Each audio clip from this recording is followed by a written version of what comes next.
How's it going everyone, it's Vivi and welcome to my MediEvil PS4 review/discussion video. Other Ocean Interactive has done beautiful work when it comes to resurrecting a classic PS1 game. The game in its visual entirety feels very different, in a good way of course. The old classic one has much of darker backgrounds, let's say. As for this PS4 remake, each level has been given its own style of lighting. Each lighting style just gives off this different feel for the levels. Some might argue and feel like these new colors and atmosphere takes away that creepy feel. I for one didn't mind it. I really enjoyed the new visual art style given to these levels. Intro cutscene levels, opening cutscene, all the visual content in this looks fantastic. The same goes for the music. The music in this game has been remastered/orchestrated by the original. Composers Andrew Barnabas and Paul Arnold aka Bob and Barn have reprised their roles. Other Ocean, before the launch of the game, explained that these composers had the chance to go back and rework on stuff they were never satisfied with to begin with. Back in the old days, MediEvil's music was handled in a way where they would each be picked randomly. No music felt the most suitable for any particular level. They just created a series of tracks and selected some for the levels. Now Bob and Barn went back, remastered them in a way where they feel more satisfied. Of course with a layer of modernity, dynamic music. Depending on the actions you perform, depending on what happens on screen, the tone and volume of the music shifts. Also with that, Other Ocean confirms that there's indeed new music in this game. Hopefully this doesn't come off as too spoilery. The boss battle before the main boss battle, you know, the final boss, the music you hear in the background is something you've never heard before, and it sounds fantastic. Speaking of audio, a lot of the old voices were reused. They had high quality recordings of them.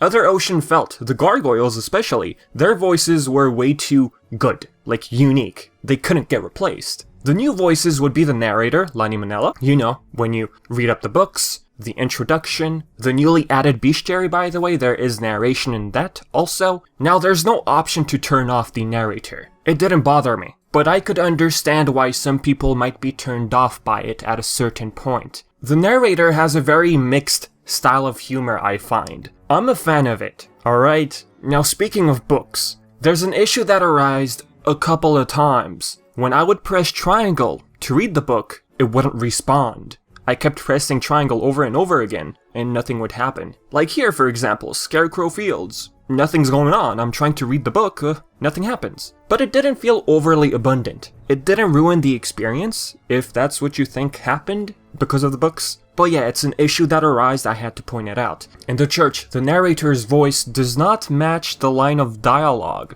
It might come off nitpicky, but it's just unusual. Is this something you noticed, or what do you think? Also, Sir Dan's voice, Chris Sorrell, the original voice, did reprise his role. According to Other Ocean Interactive, we did try to record stuff with the bucket. However, it didn't come out quite as we were hoping, said Neckboer, if I pronounced it correctly. So there's a post-process done on it, which creates the same effect but allowed us to be a little bit cleaner. Chris Sorrell, original director, and Jason Wilson, original designer of MediEvil, were both consultants for this remake. Fun fact. Now when it was first teased by Sean Layden, these two had no idea about potentially becoming consultants. In the end, they did. On to the gameplay. It feels like a PS1 game with shiny new graphics on it. Like in summary, that's what the game feels like to me. It still feels and plays like the original classic. Other Ocean purposely left errors in the code which were present originally. These codes we speak of has to do with Sir Daniel Fortescue's movements. You feel as if sword swinging feels too choppy? Well, it was intentional as to not change the gameplay feel of the original. We actually added the code in exactly as it originally existed, and we were getting the intended result. And when we put our fixed code in there, it didn't feel right. It didn't feel like MediEvil for some reason. It was a very odd experience of like, okay, we fixed this bug, and now the game feels different. The PS1 version did have slippery physics, turning into an outright hassle. Other Ocean decided to tweak it. However, it can still be tricky at times. I still manage to be careful when jumping on platforms, you know, jump on it, but make sure not to move the analog stick, cause you can still slip off. The game is beautiful, no doubt. Sir Daniel Fortescue's new animations, with his charming little attitude, gives him much more life. All that is nice and all, but we can't ignore some issues the game has. This is coming from someone who played the game on a PS4 Pro. Framerate, although not the biggest issue in the game, it did happen a couple of times. The worst scenario when it comes to framerate would be Scarecrow Fields. Pardon me for this unfortunate situation, you know, almost on the verge of dying. While the framerate here was going haywire, you can definitely see it. In the level The Lake, entering through a passageway gave me a black screen. I got scared. Maybe I had to restart the level? Everything would respawn, except the camera. Luckily, I managed to get out of that situation without having to restart the level. I just had to play around with the analog stick and buttons, and poof, everything back to normal. Camera is unfortunately the biggest issue for me. Crystal Caves especially. The corridor section I got confused. This caused me to fall into the void. And 2, I just didn't know where I was going. As for other things, the Dan cam got stuck in the Hall of Heroes. But there's something very interesting about it. I'm not pressing the shoulder button the whole time. That's how the Dan cam works. You have to keep your finger on the trigger. This should have been an option. Seeing it stuck like this gives us the impression that the option to just click it once would be better. As for me using the Dan cam, well, I only ever used it just to explore certain areas, you know, to explore the new visual style and all that. And don't forget long reach weapons. That's basically why I would use the Dan cam. The Mausoleum. Dan would get stuck and this would happen. Weird, ain't it? Also at a point, the Witch Talisman. You know, the prompt which tells you to open up your inventory and use the talisman? It wouldn't appear. I had to restart the level for it to respawn. Now as for the difficulty. The most, I'd say, controversial aspect of all reviews over the internet. Why does this game lack checkpoints? I'm not saying I'm mad about it. Hear me out. Number 1. First of all, it was completely intentional on the developer's part. We wrestled with that a lot, whether we would put in checkpoints and things like that. The thing is, the original game design is so dependent upon that difficulty, and that ramping up. If we wanted to recreate the experience of the original game, to move away from that would be very, very difficult to do. That being said, the game is difficult. I think we will probably get a little flack for that in 1 or 2 areas. But it's so interesting to the design, it's really hard to not recreate that without changing the game significantly. 2, that's what makes the game difficult, and I'm not against it. Why? Because the game's overall difficulty towards progression gets toned down the further you go. Once you acquire more weapons, especially when you get to wield the magic sword, the Shadow Demons for example, using the magic sword on them, and the Haunted Ruins, it gets easier.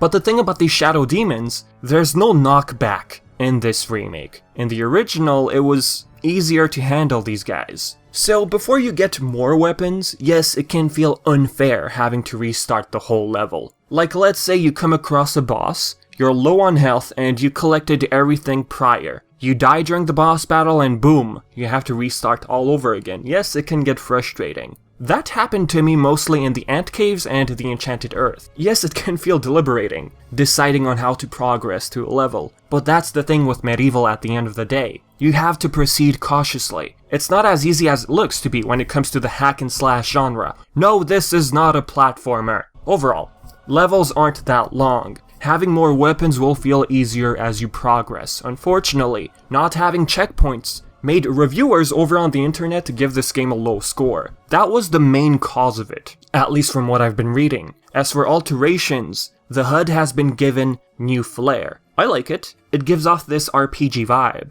To be honest, at first I thought the same colored font for the shield health and your health would be troublesome due to the colors matching. I managed to not really have a problem with the same colored font. Anywho, switching between primary and secondary, a feature from MediEvil 2, fun fact, you have to press triangle. A bit of an annoyance when opening shield crates, especially near the boulder section. To get a shield in this remake, you have to press triangle. In the original, you would just have to break the crate. So by the time you try and open the chest with triangle, you might get hit with the boulders if you're not careful. If you had installed the limited time demo, you'd get a helmet, which you would find in Dan's script. What it does, it doubles the damage you take. There's no intent on using it in my personal opinion. It's just more of a personal challenge if you're up for it. As for other alterations, Pools of the Ancient Dead level. The narrow grounds in that level, difficulty for that has been toned down. Camera in the original would make it difficult, right? They wanted to make it so the camera doesn't make you lose progress, in this level especially. The team will only attempt to curb the game's more frustrating elements. Nakbor and Mika both single out the notorious Pools of the Ancient Dead level, with its narrow walkways stretched across miles of instant death pitfalls,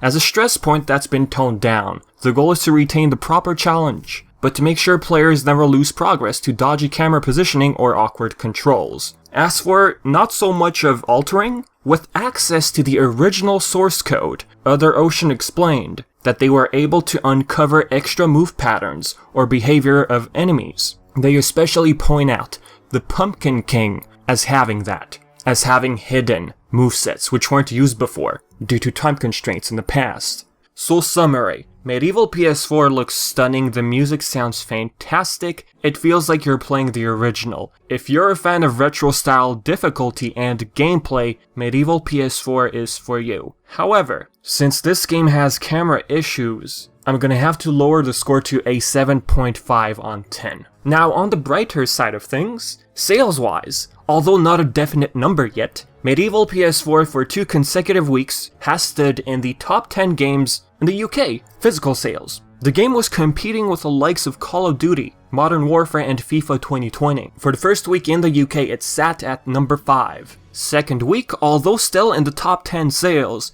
it quickly moved up to number 10. Hey, I mean, 2 consecutive weeks in top 10 sales in the UK could be a great sign for the fate of the future of the series. Also, according to the EMEAA charts, European regions, Middle Eastern, Africa, Asia, during its first week, the game sat at number 3. Week number 2, number 5. MediEvil 2 Remake, anyone? Only time and sales will determine that, folks. But just seeing MediEvil make it through 2 consecutive weeks in the top 10 charts, that's a very good sign. So with that being said, folks, this is it for the video. Hopefully you enjoyed it. If you have questions or anything like that, leave everything in the comments section below. And as always, I've been Vivi and thank you so much for watching.